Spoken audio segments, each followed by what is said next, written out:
कभी तुमको ऐसा लगे, आप लोगों के जीवन में भी कभी ऐसा लगे कि मुझे भोलेनाथ जी का आज तक दर्शन नहीं हुआ, मुझे राम जी का आज तक दर्शन नहीं हुआ, मुझे आज तक भगवान कृष्ण का दर्शन नहीं हुआ, मुझे आज तक भगवान का दीदार नहीं हुआ, भगवान का दर्शन नहीं हुआ। तुम्हारे मन में अगर कभी ऐसा लगे तो एक बार 7 दिन का पूरा नियम ले। 7 दिन का पूरा नियम। कैसा नियम? सुबह से उठूंगा, सुबह से उठूंगी, मुख धोया ना धोया, कुछ खाया ना खाया, पलंग पर बस उठ के बैठी। जिसको अगर शंकर भगवान का, राम जी का, कृष्ण भगवान का, लोग कहते हैं क्या भगवान का दर्शन हो सकता है? 7 दिन का नियम धारण करो। सुबह उठो, पलंग पर उठते से ही सबसे पहले भगवान राम, कृष्ण या शिव जिसका तुमको दीदार करना है उसका 5 बार 7 बार नाम का उच्चारण करिए, उसको पुकारो। आप नहाए ना नहाए। एक पत्र कल आया था, दतिया की कोई माताजी ने लिखा था, पत्र बड़ा अच्छा था। उस पत्र से केवल दतिया वालों का नहीं, संपूर्ण जितने श्रोता कथा सुन रहे हैं सबके लिए उस पत्र में बात है। केवल एक दतिया वालों के लिए नहीं, संपूर्ण। उस पत्र में किसी ने, माताजी ने लिखा था, गुरुजी हमें ये पूछना है कि हम स्त्री हैं, हम नारी हैं, और स्त्री महीने में रजो धर्म से हो जाती है, रजस्वला हो जाती है। कल का पत्र है वो, स्त्री रजो धर्म से हो जाती है, रजस्वला हो जाती है, रजो धर्म में आ जाती है महीने में। गुरुदेव उस समय पर वो ना मंदिर जा सकती है, ना भगवान के लिए कोई कार्य कर सकती है, ना वो कोई अच्छी जगह पर पहुंच सकती है। तो हमें केवल इतना सा पूछना है कि उस रजस्वला धर्म के समय पर क्या हम भगवान का नाम ले सकते हैं कि नहीं? मंदिर नहीं जा सकते, शिवालय नहीं जा सकते, यज्ञ में नहीं जा सकते, अनुष्ठान में नहीं जा सकते, हम कहीं पर भी अच्छी जगह पर नहीं जा सकते, तो क्या हम भगवान का नाम ले सकते हैं कि नहीं ले सकते? तो महाभारत का चरित्र उठाकर देखिए। द्रौपदी का 3 दिन जो धर्म, और दुशासन ने चीर खींचा, द्रौपदी का बाल पकड़कर दुशासन सभा में लेकर आ गया। 3 दिन का रजो धर्म है द्रौपदी का, और बाल पकड़कर दुशासन सभा में लेकर आया। और द्रौपदी ने सबसे निवेदन करा, द्रौपदी ने सबसे कहा, सबसे प्रार्थना करी, सबसे बोला, पर कोई साथ नहीं दिया। तब गुरु बाबा के कहने पर द्रौपदी ने भगवान कृष्ण को पुकारना प्रारंभ करा, भगवान को आवाज लगाना प्रारंभ। अब ये प्रश्न का उत्तर है तुम्हारा। पलंग पर भी पड़े हो ना, तो भगवान का नाम लेने में कभी संकोच मत करना। बीमारी में भी पड़े हो ना, भगवान का नाम लेने में कभी संकोच मत करना। बीमारी में, मल और मूत्र में भी पड़े हो तो भगवान का नाम लेने में कभी संकोच मत करना। और अगर आप रजो धर्म में भी हो, पूजन नहीं कर सकते, कहीं जा नहीं सकते, पर नाम लेने में कभी संकोच मत करना, क्योंकि जीवन का क्या भरोसा, जीवन का क्या भरोसा? मंत्र जाप, नाम जाप, स्मरण, भगवान को पुकारना, भगवान का नाम लेना, ये बंद नहीं। अरे खाना ना छोड़ा, पीना ना छोड़ा, हरि भजन क्यों छोड़ दिया, जाना ना छोड़ा, आना ना छोड़ा, फिर सत्संग जाना क्यों छोड़ दिया। भगवान का नाम लेने में, भगवान का स्मरण करने में, भगवान का कीर्तन करने में, हाँ आप श्रेष्ठ जगह पर मत जाइए, किसी वस्तु को मत छुओ। यहां तक शास्त्र कहता है कि अगर किसी ब्राह्मण, संत, गुरु और भगवान के लिए भोजन भी बन रहा है और आप रजो धर्म से हो, तो भोजन पर दृष्टि भी मत दो। यहां तक शास्त्र कहे अगर भोजन बन रहा है तो भोजन पर हमारी दृष्टि भी ना जाए। भगवान का नाम ले सकते, आप उसे पुकार सकते। मृत्यु की घड़ी में भगवान ये देखेगा क्या उस समय पर कि ये रजस्वला धर्म में है, तो अभी इसको हम मार नहीं सकते, अभी हम इसको ले जा नहीं सकते। मृत्यु की घड़ी में ये नहीं देखा जाएगा। मृत्यु की घड़ी में तो केवल तुम्हारा जो करा हुआ पुण्य है, मृत्यु की घड़ी में तुम्हारा करा गया सत्कर्म है, मृत्यु की घड़ी में तुम्हारा करा गया अच्छा कर्म है, केवल वो तुम्हारे सम्मुख में रहेगा। पुकारो, भगवान के नाम को पुकार सकते हो, बुला सकते हो परमात्मा को, पुकार सकते हो परमात्मा को, बोल सकते हो भगवान को। शिव कथुयशा ने अपने पिता के कहने पर पार्थिव शिवलिंग का निर्माण किया। बहुत सावधानी से सुनना, रजस्वला धर्म के अंतर्गत नारी भोजन भी बन रहा है तो उस पर दृष्टि ना दे। रजस्वला धर्म के अंतर्गत नारी पूजन वाली जगह पर ना जाए। रजस्वला धर्म के समय पर नारी अच्छे कर्म की ओर ना जाए। पर रजस्वला धर्म भी अगर तुम्हारा है, कोई बीमारी भी तुमको है, कोई रोग में भी तुम पड़े हुए हो, पर भगवान का नाम लेने में कोई दोष नहीं है। भगवान का नाम तुम कभी भी ले सकते हो जब तुम्हारी मर्जी। 7 दिन का नियम धारण करो। सुबह उठो, भगवान का नाम लो, स्नान करा, पूजन करो, बाबा के मंदिर में जाके 1 लोटा जल समर्पित करो, घर आओ, भोजन करो। भोजन करने से पहले अपने पास में थोड़ी सी अग्नि, जो तुम्हारे यहाँ चूल्हे में हो, जो भी अग्नि हो, उसको लेकर जो भोजन की थाली में भोजन है उस थाली के भोजन को निकालकर अग्नि में दीजिए। 1 रोटी निकालकर गौ माता की दीजिए, आधी रोटी जो भी भाग निकाल सकते हो वो स्वान को दीजिए, और फिर बाबा का नाम लेकर प्रसाद समझकर भोजन को ग्रहण करिए। दिन में, शाम को अपने कर्म को करते करते भगवान का नाम लेते रहिए। जैसे ही प्रदोष काल आए, शाम का समय आए, भगवान देवाधिदेव महादेव का स्मरण कर कर 1 दीप दरवाजे के बाहर लगाओ और बाबा का भजन करो। 7 दिन जो नियम धारण करता है, 7 दिन में किसी न किसी रूप में मेरा महादेव आकर एक बार दर्शन जरूर देता है, ये निश्चितता। पर उसमें हमारी पवित्रता हो, उसमें हमारी पवित्रता का भाव हो। हम पवित्र भाव से, शुद्ध भाव से हम भगवान का भजन, हम तो यहां तक कहेंगे, ये पार्थिव शिवलिंग का आप लोग निर्माण करते हो ना, जितने लोग भी पार्थिव शिवलिंग बनाने के लिए बैठते हो, करोड़ों में शिवलिंग बने, तो बनाते बनाते अगर किसी को उपच भी हो जाए ना, अब मैं थक गई, मैं नहीं बना रही, तो ये बोलने से पहले ही तुम जब शिवलिंग बनाओ और बनाते बनाते तुम्हारे शरीर में ऐसा लगे कि अब मैं थक गई, किसी से मत बोलो कि मैं थक गई, अब मैं नहीं बनाऊंगी, ये मत बोलो। मैं थक गई ये मत बोलो, या ये मत बोलो कि अब मैं तो नहीं बना रही, अब मैं थक गई, तू चल रही क्या मेरे साथ वापिस, ये भी मत बोलो। आपसे नहीं बन रहा शिवलिंग बनाते हुए, आप बस उस शिवलिंग को बनाकर हाथ जोड़कर बाबा देवाधिदेव महादेव से प्रार्थना करिए, भगवान शंकर से निवेदन करिए, भगवान शिव से प्रार्थना कर कर बाबा से विनती करो, बाबा आपकी कृपा से जितना बन सका मैंने आपके शिवलिंग का निर्माण किया है। बाबा ये आपकी करुणा या आपकी उदारता या आपकी दया है जो ये मैंने बनाया, ये आपकी कृपा से, आपकी दया से, आपकी उदारता से मैंने निर्माण किया है। उनसे निवेदन किया, जो उनसे प्रार्थना करी, ऊबो नहीं, ऊबना नहीं है। हम तो कथा में भी कह देते हैं, आपका मन लगे तो शिव पुराण में जाओ, नहीं तो काय को टाइम बर्बाद करने के लिए आते हो।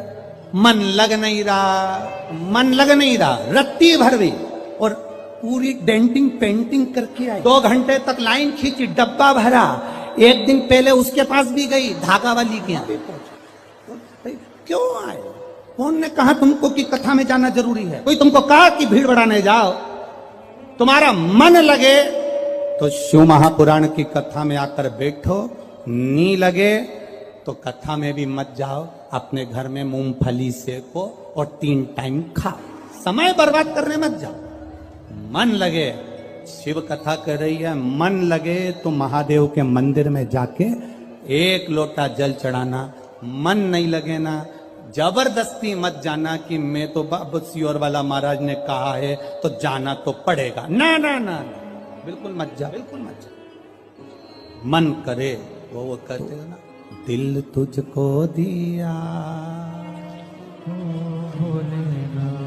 ये क्या कर दिया,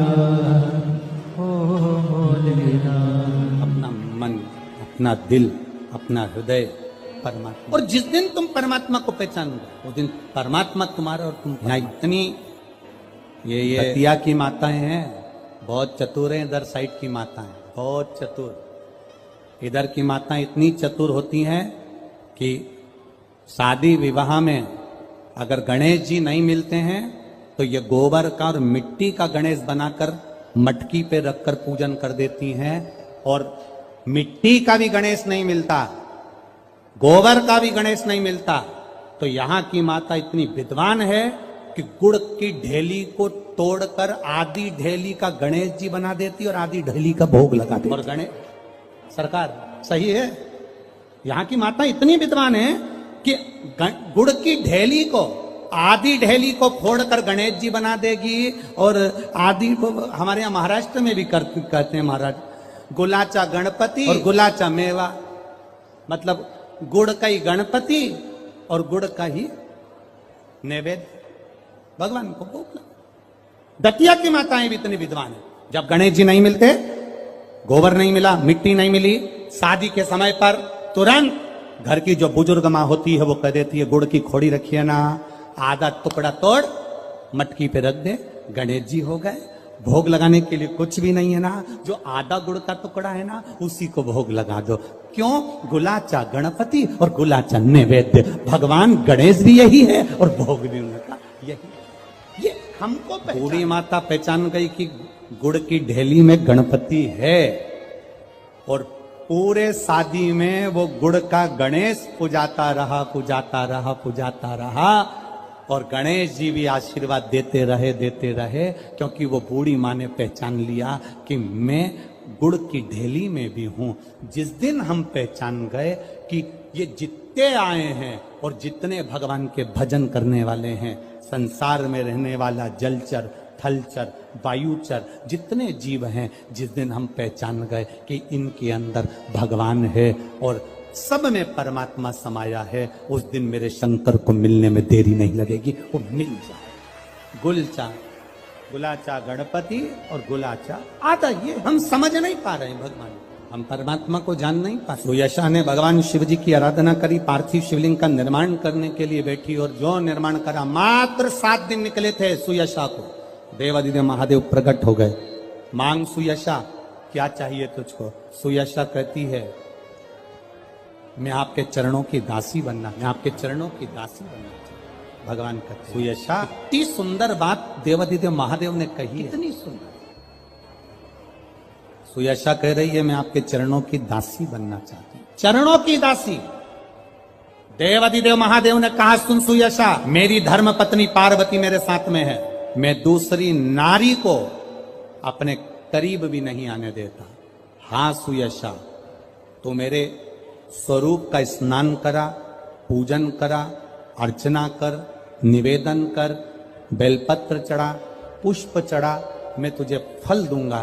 पर सुयशा, तू कहे कि मैं पार्वती जी का स्थान ले लूं, तू कहे कि मैं संगनी बन जाऊं, ये नहीं। सुयशा, ऐ सुयशा, संत, साधु, सन्यासी, तपस्वी, साधक, उपासक, भगवान शंकर कहते हैं संत, साधु, सन्यासी, तपस्वी, साधक, उपासक, अगर इनके सामने एक लकड़ी की स्त्री भी आ जाए ना, तो संत साधु को उसका स्पर्श तक नहीं करना चाहिए, वो श्रेष्ठ संत माना जाए। साधु वो तपस्वी, एक लकड़ी की भी स्त्री अगर कोई बनाकर सामने रख दे, उसका स्पर्श आप लोगों को थोड़ा सा बुरा जरूर लगता है, पर महाराज जी हम जब सीहोर से चलते हैं तो एक फॉर्म भरवाते हैं, वहां से चलने पर एक फॉर्म भरवाते हैं। आज सुनते हैं तुलसी माता की चालीसा।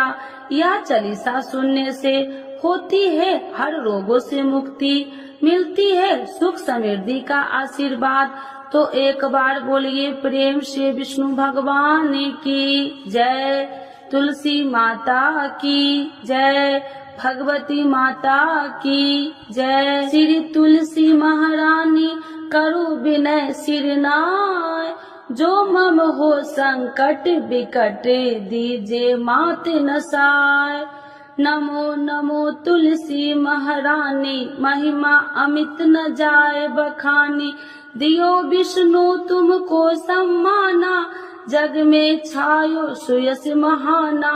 विष्णु प्रिय जय जयंती भवानी, टीहू लोक की हो सुख खानी।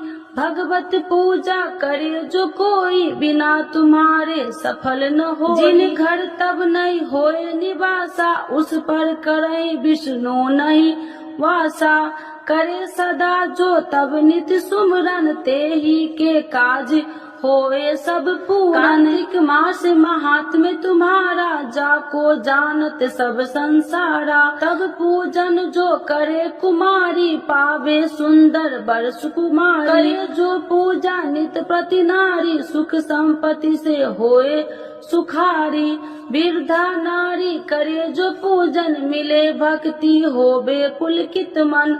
श्रद्धा से पूजे जो कोई, भव निधि से तर जावे सोई। कथा भागवत यज्ञ करावे, तुम बिन नहीं सफलता पावे। छायो तब प्रताप जग भारी, ध्यावत तुम्हि सकल चितधारी। तुम्हि मात यत्र तंत्र में, सकल काज सीधे होवे क्षण में। औषधि रूप आप हो माता, सब जग में तब यश विख्याता। देव ऋषि मुनि और तपधारी, करत सदा तब जय जयकारी। वेद पुराणन तब यश ज्ञाया, महिमा अगम पार नहीं पाया। नमो नमो जय सुख कारिणी, नमो नमो जय दुख निवारिणी। नमो नमो सुख संपत्ति देनी, नमो नमो अख काटन छेनी। नमो नमो भक्तन दुख हरनी, नमो नमो दुष्टन मद छेनी। नमो नमो भव पार उतारिणी, नमो नमो परलोक सुधारिणी। नमो नमो निज भक्तन उबारिणी, नमो नमो जन काज सवारिणी। नमो नमो जय कुमति नशावनी, नमो नमो सब सुख उपजावनी। जयति जयति जय तुलसी माई, ध्याऊ तुमको शीश नवाई।